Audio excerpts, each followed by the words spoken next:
शुक्रानाको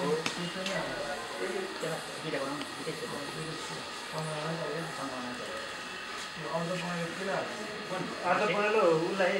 बृहस्पति हेरि क्या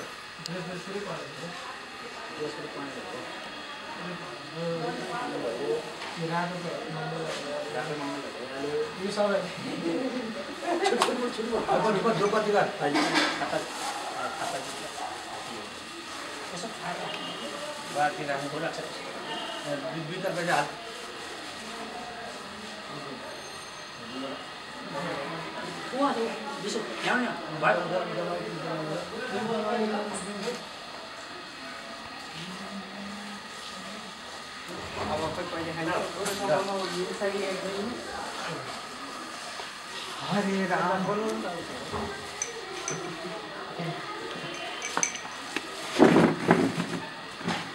अब निमन्त्रणाको घटना